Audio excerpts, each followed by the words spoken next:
एक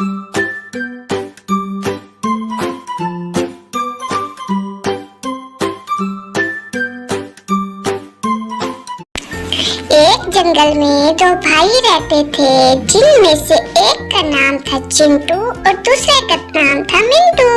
वो दोनों लोगों को बहुत पसंद थे। जंगल में तमाम जानवर उसे पसंद करते थे।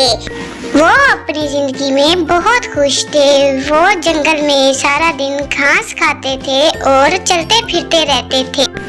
उन्हें अपनी जिंदगी में किसी चीज की भी कमी नहीं थी, क्योंकि उनके वालिदैन और उनके फ्रेंड्स उन्हें किसी चीज की भी कमी होने भी नहीं देते थे।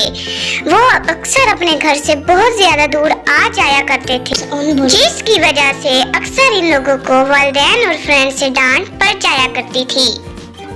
देखो दोस्तों, जैसा कि तुम्हें पता है, चिंटू मिंटू अभी बहुत छोटे हैं।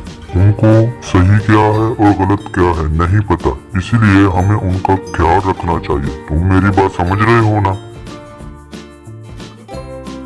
चिंटू मिंटू की इसी बेवकूफी की वजह से वो शेर, जंगल का बादशाह, रोजाना इधर उनकी ताड़ में आके बैठ जाता और उनका इंतजार करता कि कब वो आएंगे।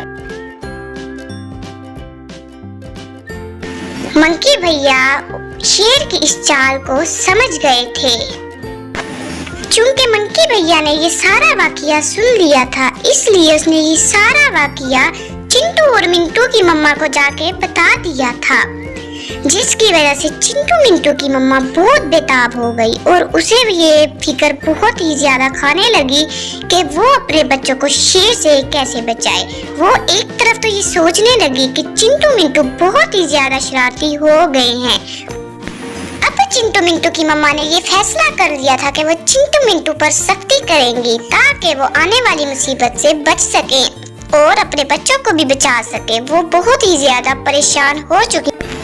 अब वो तरकीब लगाने लगी कि कैसे चिंटू मिंटू को उस शेर के चंगुल से बचा सके। आखिर वो उनके बच्चे थे और उससे ज्यादा प्यार उसे कौन कर सकता था। वो बहुत ज्यादा बेताब हो गई थी और वो चिंटू मिंटू पर सख्ती करने पर मजबूर हो गई थी।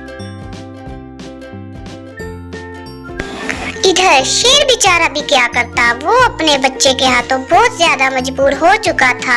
वो अपने बाप को बार बार पुकार रहा था, पापा मुझे खाना दो, पापा मुझे खाना दो। लेकिन शेर मियाँ के पास तो कोई शिकार ही नहीं था। वो अपने बच्चे को मरते हुए भी तो नहीं देख सकता था, इसलिए उसे पूरे जंगल में चिंटू मिंटू के अलावा कोई और बेवकूफ जानवर भी नहीं नजर आ रहा था। वो अपने बच्चे को बहुत ज्यादा प्यार करता था। ओह नो, पापा अभी तक नहीं आए। और ये कहकर सो गया।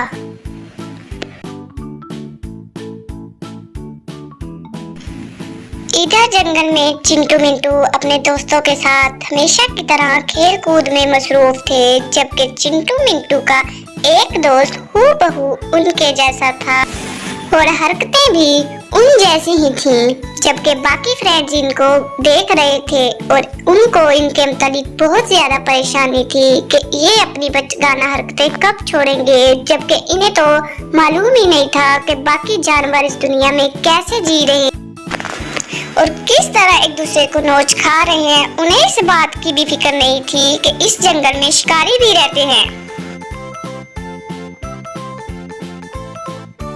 मेरा बच्चा भूख की वजह से सो गया और मैंने कुछ भी नहीं किया और ना ही कोई मुझे शिकार मिला। मैं वैसे ही खाली हाथ ही आ गया। इसको भूख लगी होगी और भूख की वजह से सो गया। मुझे कुछ करना होगा, वरना ये भूख से नढाल हो जाएगा मेरा बेटा। शेर अब शिकार के लिए निकल चुका होता है, लेकिन चूंकि शेर बेचारा बहुत ज्यादा बूढ़ा हो चुका होता है, वो एक हिरन के पीछे लगा रहता है। लेकिन उसके लिए हिरन का शिकार करना बहुत जरूरी भी था, क्योंकि उसका बेटा बेचारा भूख से नढाल हो रहा था। लेकिन आहिस्ता आहिस्ता वो उसे पकड़ लेता है, क्योंकि शेर तो फिर भी शेर ही होता है। बकरा भैया कहता है कि मुझे शेर को देखकर ऐसा लगता है कि उसकी कोई मजबूरी है, क्यों ना हम उसकी मजबूरी समझकर उस शेर की मजबूरी के लिए उसे खाना दे दे।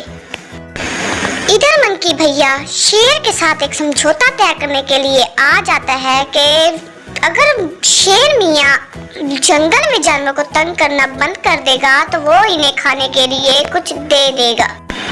तो फिर ऐसे समझौता तय हो जाता है।